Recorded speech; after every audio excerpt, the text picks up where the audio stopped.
Hi, this is Gary Goodwin, founder of The Stuck Creative, and welcome. You've come to the place for tips, tools, and techniques for getting unstuck, getting going, and getting something done. Today I turn to the short feature called Grampy's House Cleaning Blues, which stars the 1930s Hollywood cartoon actress, Ms. Betty Boop.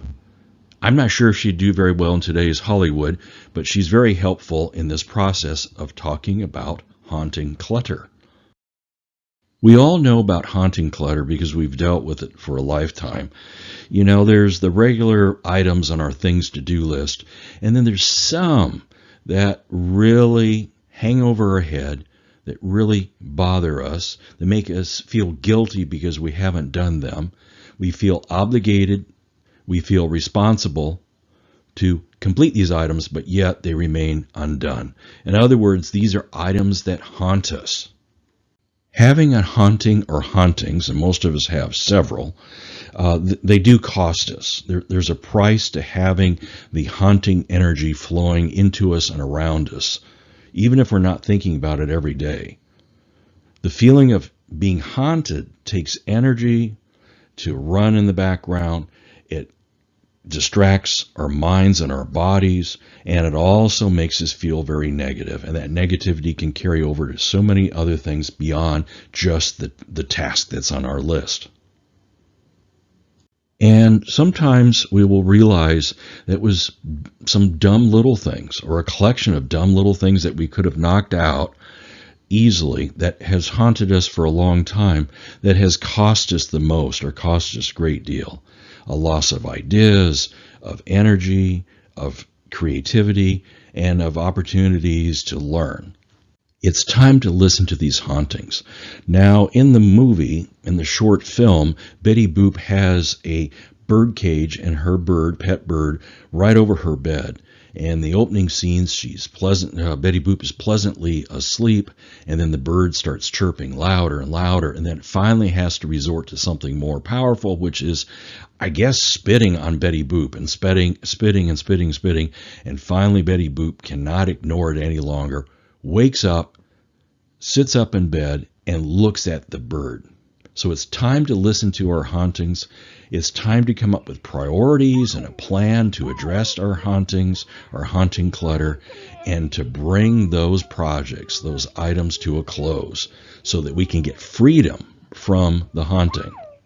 Oh, goodness gracious me.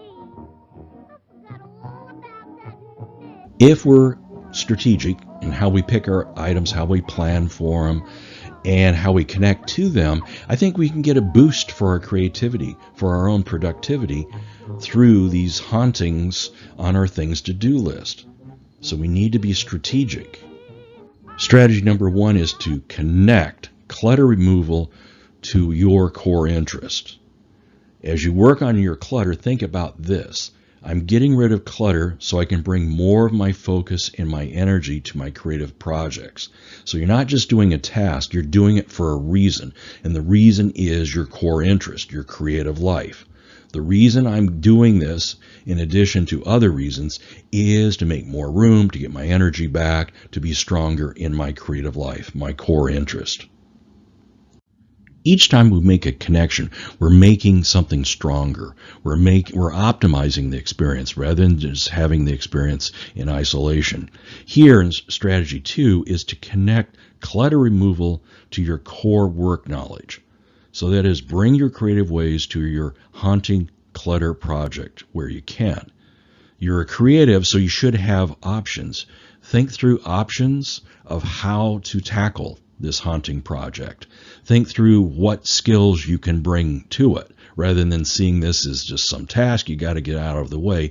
Perhaps there's some creative understanding or some creative tools or even creative people that you can bring to tackling these tasks, these haunting tasks, large or small.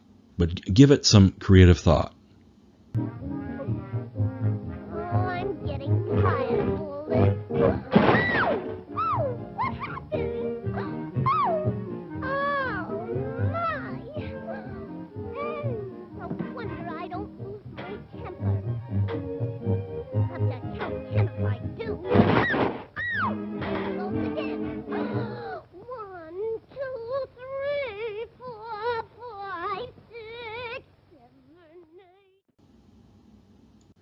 Another way to optimize what's going on there, in other words, capture your time and energy, is to bring back a connection from the doing of the task itself. Is there something about the way you'll be doing this task or have done the task that you can bring back to your creative work?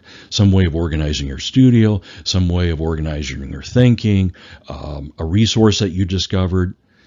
So it's back and forth. It is from, again, to repeat, it's from your creative life into the task that you need to get off your list, but also positive and learning experiences and tools, techniques that you learn from doing the task that you might be able to bring back to your creativity. So everything has value.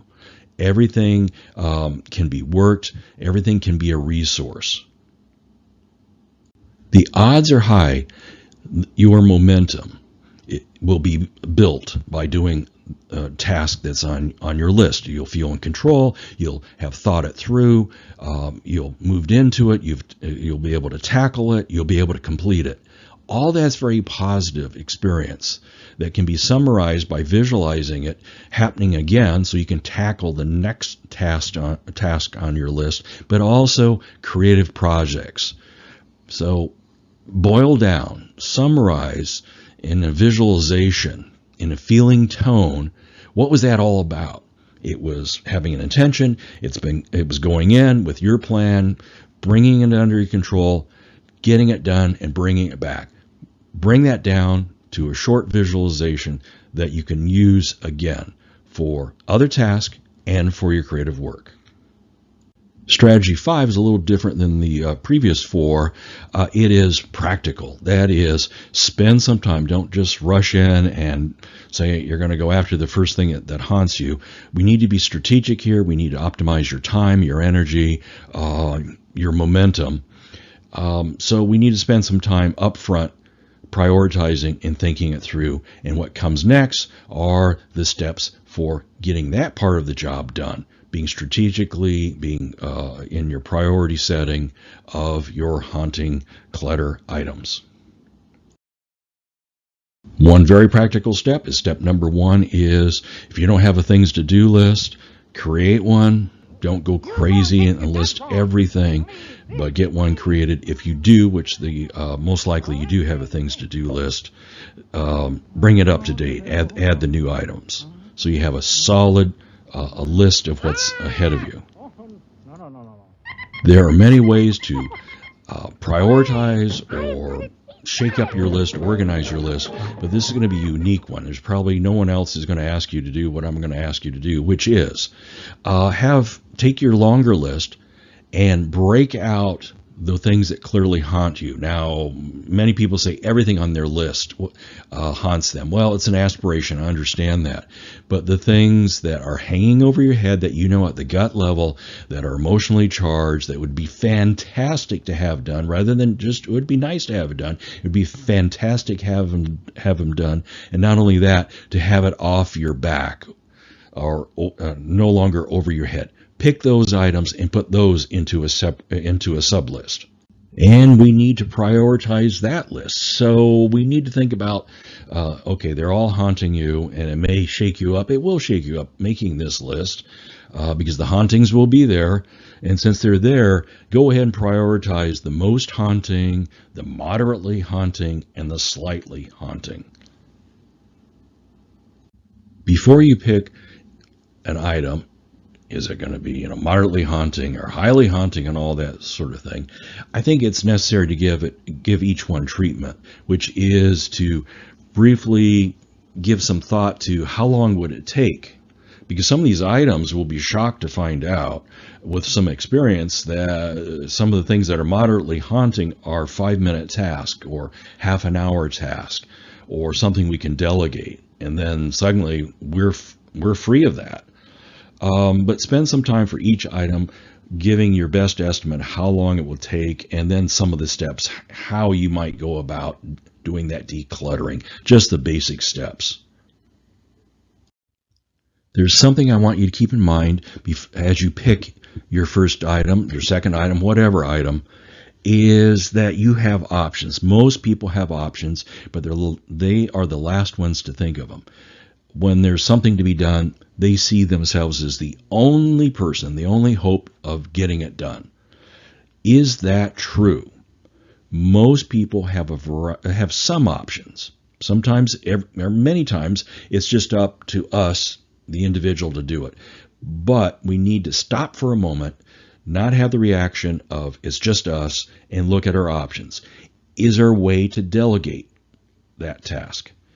Is there a way to get some help? Is there a way to pay someone to do the whole job? Is there a way to pay someone to do parts of the job? Or any other option using your creativity? Before tackling it yourself, giving it thought, are there options for getting this done?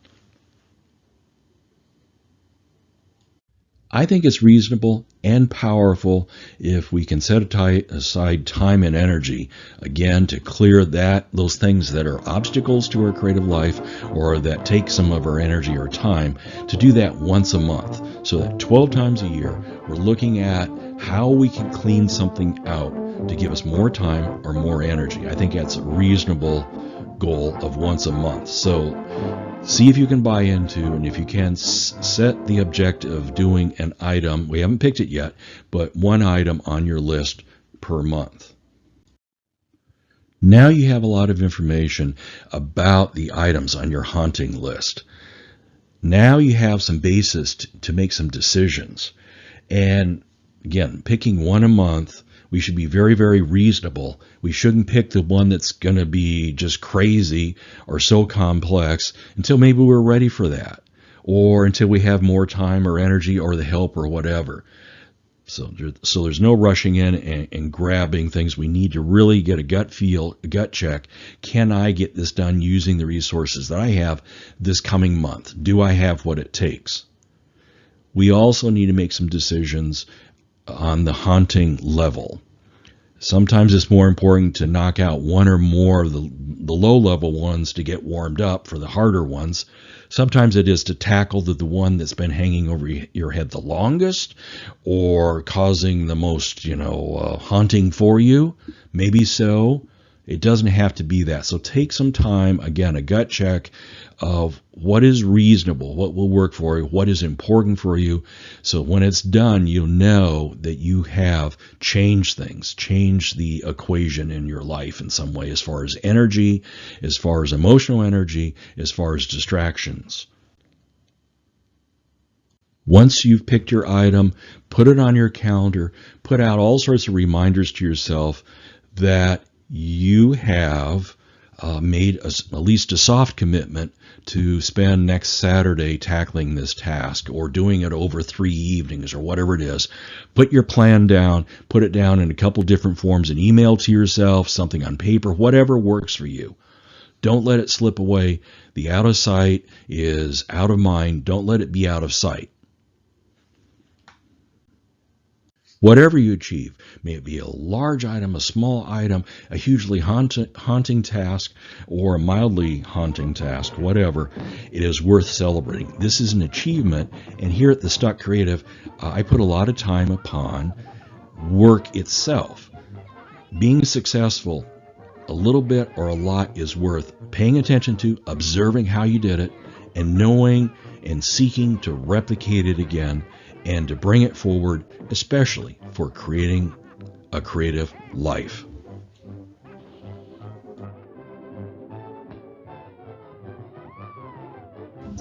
Absolutely, it's time. You're going to feel great as you check those items, those haunting items, off your list.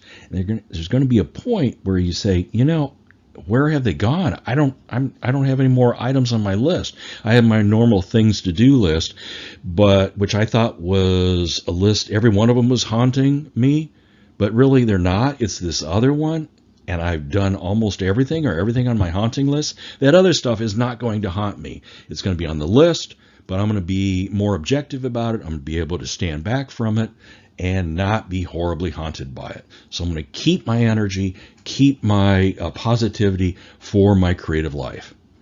So this is Gary Goodwin, founder of the Stuck Creative, and it's been great having you here today.